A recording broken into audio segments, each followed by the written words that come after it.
Good morning everyone. Previous class में हमने साहित्य का फर्स्ट चैप्टर संत वाणी का पहला कवि पढ़ा, कबीरदास जी। आज उसी चैप्टर का सेकंड कवि पढ़ रहे हैं हम, तुलसीदास जी। तुलसीदास जी की व्याख्या करने से पहले तुलसीदास जी का सामान्य परिचय जान लेते हैं। तुलसीदास जी हिंदी साहित्य के भक्तिकालीन राममार्गी कवि थे। इनका काव्य आदर्श और मर्यादा का काव्य है। इनका जन्म उत्तर प्रदेश में हुआ था।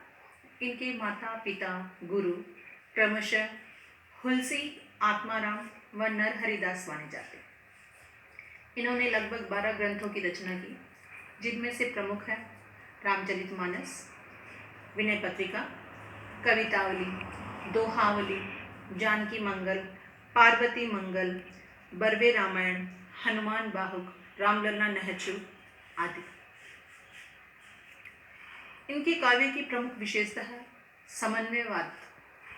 इनके काव्य में समन्वयवाद उत्कृष्ट दृष्टि से हुआ है। इन्होंने समाज के प्रत्येक वर्ग के बीच समानता का प्रयास किया है। हिंदी साहित्य में इनका काव्य हमेशा हमेशा के लिए अमर हो गया है। अब पढ़ते हैं इनका पद, इनकी दोहों की व्याख्या। पहली व्याख्या, काम क्रोध मद लोभ रत ग्रहा सक्त दुख रूप, तेकिनी जानहि रघुपति मूड भरे भवकूप। प्रस्तुत अवतरण। हिंदी साहित्य के भक्तिकालीन सगुण मार्गी राम भक्त कवि तुलसीदास जी के दोहावली से लिया गया। ये था संदर्भ। दोबारा बता देती हूँ मैं संदर्भ। प्रस्तुत अवतरण हिंदी साहित्य के भक्तिकालीन सगुण मार्गी राम भक्त कवि तुलसीदास जी द्वारा रचित दोहावली से लिया गया। प्रसंग। प्रस्तुत अवतरण में कवि द्वारा बताया गया है कि ईश्वर की प्राप्ति तभी संभव है जब हम 5 विकारों से मुक्त हो जाते हैं। अर्थात तुलसीदास जी का कहना है कि ईश्वर की प्राप्ति विकारों से मुक्त होने पर ही संभव है। व्याख्या, काम क्रोध मद लोभ रत, यानी ये संसार जो है, संसार के जो मनुष्य हैं वो 5 विकारों में डूबे हुए हैं।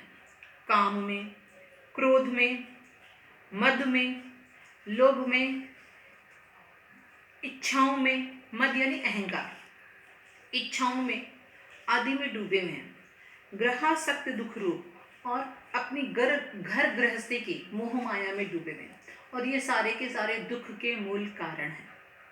ते किमी जानहि रघुपति, जो व्यक्ति इस प्रकार के विकारों में डूबा हुआ है वो किस प्रकार जान सकते हैं। किमी मतलब किस प्रकार, वो किस प्रकार जान सकते हैं श्री राम को।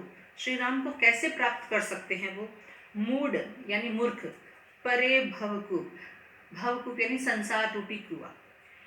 ये मूर्ख तो संसार रूपी कुएं में उस मेंढक की भांति पड़े हैं। जैसे मेंढक कुएं में रहते हुए कुएं को ही अपना संसार मानता है, ठीक उसी प्रकार अज्ञानी व्यक्ति इस नश्वर संसार को ही वास्तविक मान रहा है और इसी नश्वर संसार की मोह माया में फंसा हुआ है। अतः इस मोह माया और विकारों के कारण वो ईश्वर को प्राप्त नहीं कर सकता। इसका विशेष, सबसे पहले विशेष का पहला पॉइंट ब्रजभाषा का प्रयोग। सेकंड, दोहा छंद। तीसरा, इसमें अलंकार जो है भवकूप में रूपक अलंकार है, रूपक अलंकार और अनुप्रास अलंकार है इसमें। और रस जो है वो शांत रस है। विशेष बात इसमें बताई गई है कि सांसारिक बंधनों से मुक्त जीवात्मा ही ईश्वर को प्राप्त कर सकती है।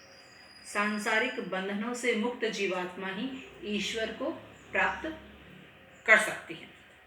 सेकंड दोहा, कहिबे कह रसना रची, सुनबे कह किए कान, धरिबे कह चित सहित हित सहित, परमारथ ही सुजा।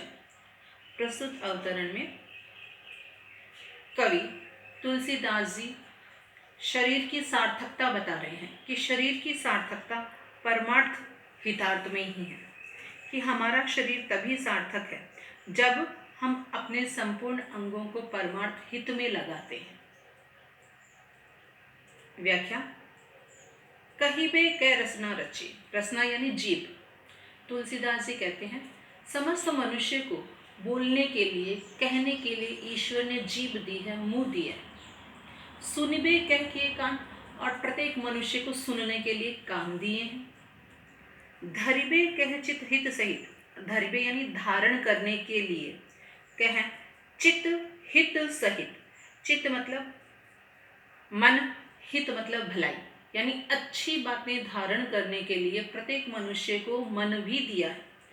परमारथ ही सुजान, लेकिन सुजान व्यक्ति वही है, चतुर व्यक्ति वही है, बुद्धिमान व्यक्ति वही है जो इन समस्त अंग प्रत्यंग को परमार्थ हित में लगाता है। अर्थात संपूर्ण शरीर के द्वारा परोपकार की भावना रखते हुए कल्याण का कार्य जो व्यक्ति करता है, अच्छे कर्म जो करता है, वही मनुष्य वास्तविक रूप से मनुष्य है।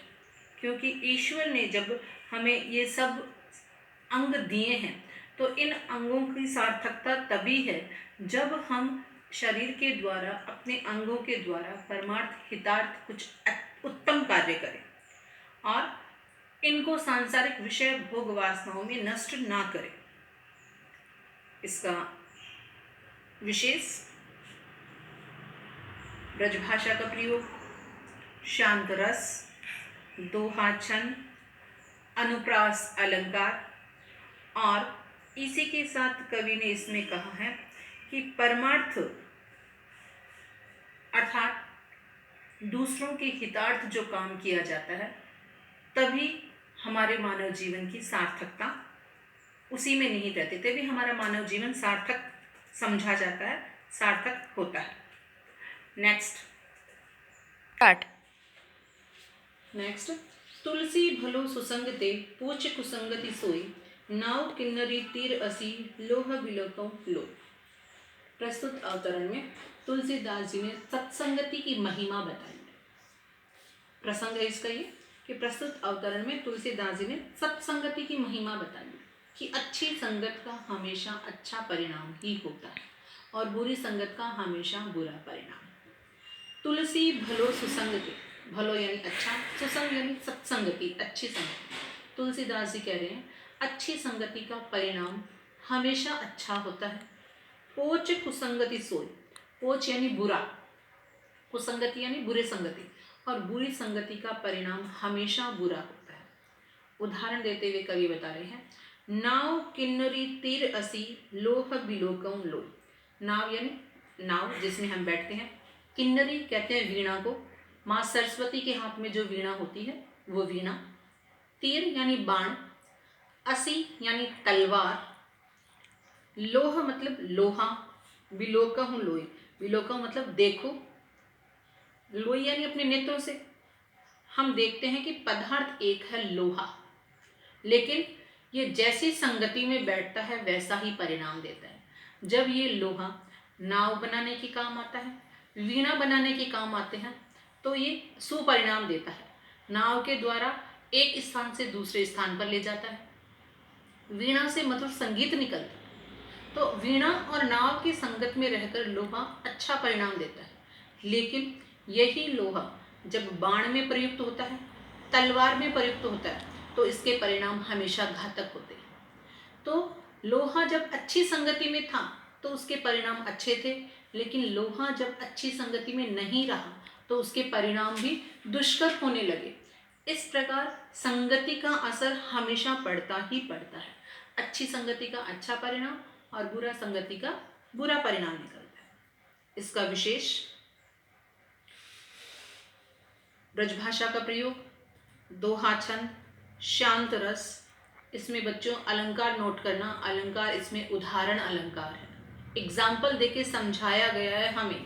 संगति को एग्जाम्पल के माध्यम से, उदाहरण के माध्यम से समझाया गया है, इसलिए इसमें उदाहरण अलंकार है। नेक्स्ट, राम कृपा तुलसी सुलभ, गंग सुसंग समान, जो जल परे सो जन मिले, कीजे आप समान। प्रस्तुत अवतरण में तुलसीदास जी के द्वारा गंगा और सत्संग दोनों की महिमा प्रतिपादित की गई। गंगा की और सत्संग की महिमा प्रतिपादित की गई है। व्याख्या: राम कृपा तुलसी सुलभ गंग सुसंग समान। कवि तुलसीदास जी कहते हैं कि भगवान राम की कृपा से सहज में ही प्राप्त हो जाती है गंगा और सत्संगति, और दोनों का महत्व एक बराबर होते हैं। अर्थात जिस पर श्री राम की कृपा होती है उसे ही गंगा का पवित्र स्नान और सत्संगति की प्राप्ति होती है, और गंगा और सत्संगति दोनों का महत्व एक समान है। कवि इसको आगे बताते समझाते हुए कह रहे हैं, जो जल परे, जो गंगा के जल में मिलते हैं, परे यानी मिलते हैं, जो व्यक्ति गंगा के जल में मिलते हैं अर्थात गंगा में स्नान करते हैं, वो अपने आप को पवित्र समझने लगते हैं।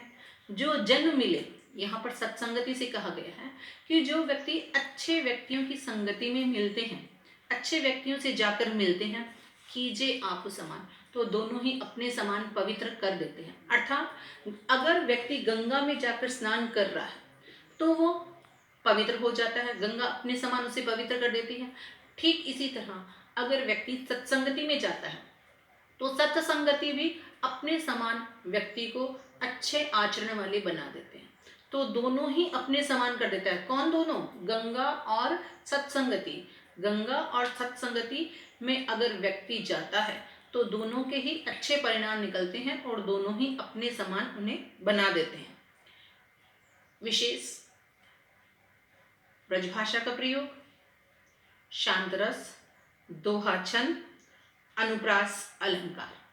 और विशेष बात इसमें बताई गई है कि यहाँ पर कवि कहना चाहते हैं कि गंगा स्नान और सत्संगति राम की कृपा से ही प्राप्त होते हैं। क्या?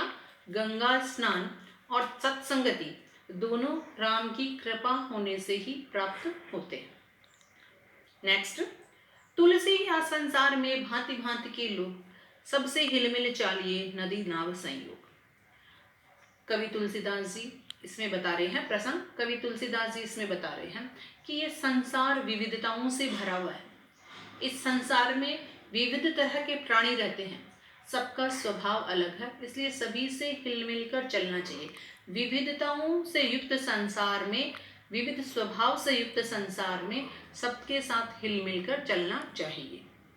तुलसी या संसार में भांति भांति के लोग, तुलसीदास जी कहते हैं कि इस संसार में नाना प्रकार के, नाना स्वभाव के लोग रहते हैं। हम अपने परिवार में देखें तो परिवार में जितने सदस्य होंगे सबका स्वभाव अलग अलग होगा। तो संसार तो इतना बड़ा है, संसार में भी सबका स्वभाव अलग अलग होगा।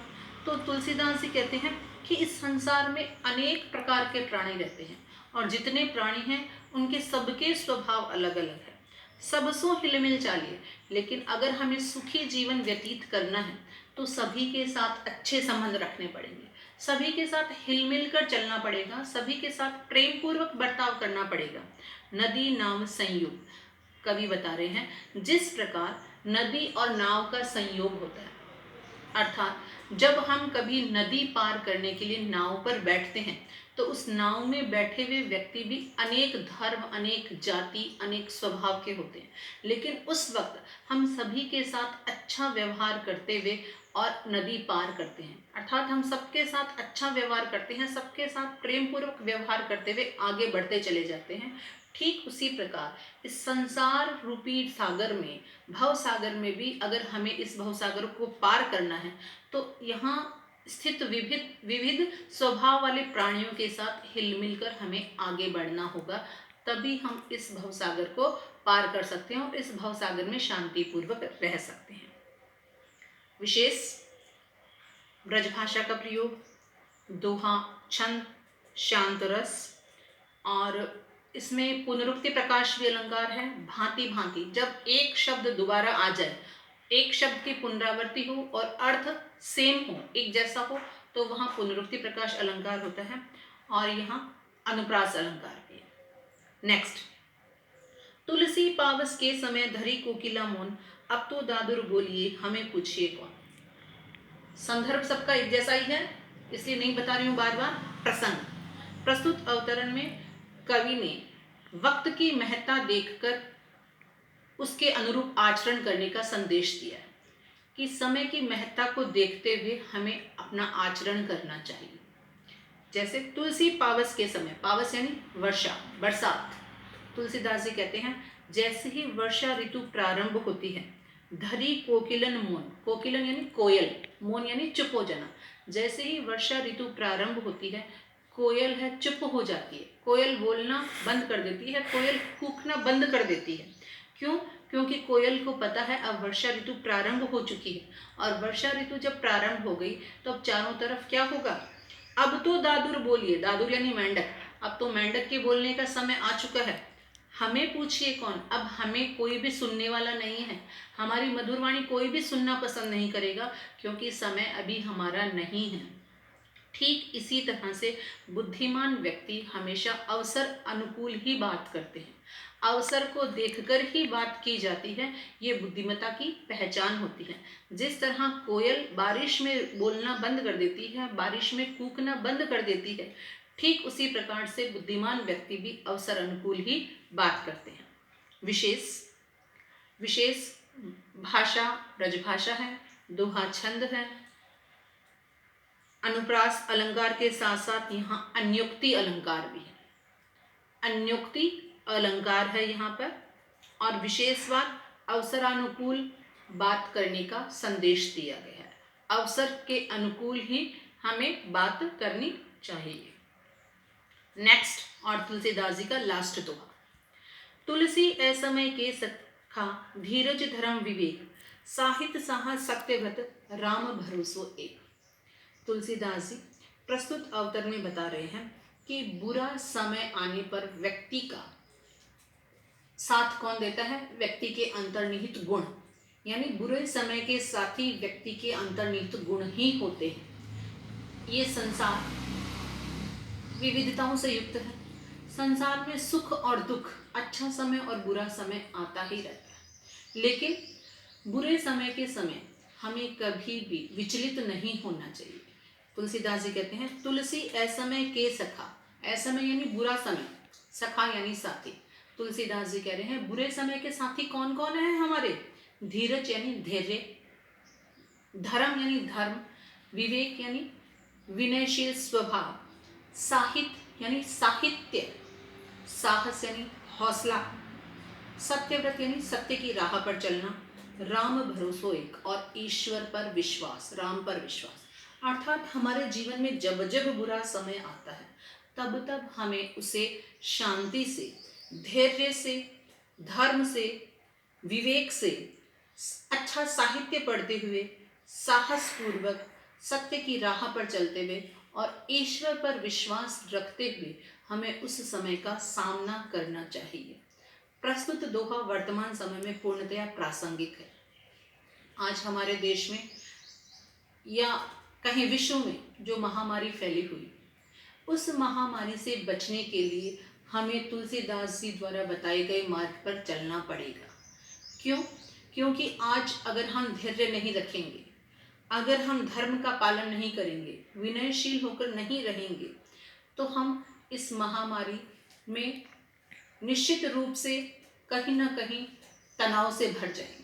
तो इस तनाव से मुक्त होने के लिए, इस महामारी से बचने के लिए आज हमें इन तुलसीदास जी द्वारा बताई गई समस्त बातों को अपनाना होगा और ईश्वर पर विश्वास करना पड़ेगा कि ईश्वर कभी ना कभी और बहुत जल्दी हमें इस महामारी से निजात दिलाएगा।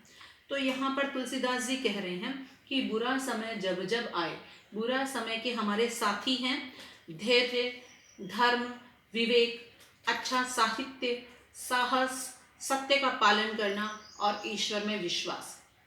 ये सारे के सारे हमारे बुरे समय के साथी।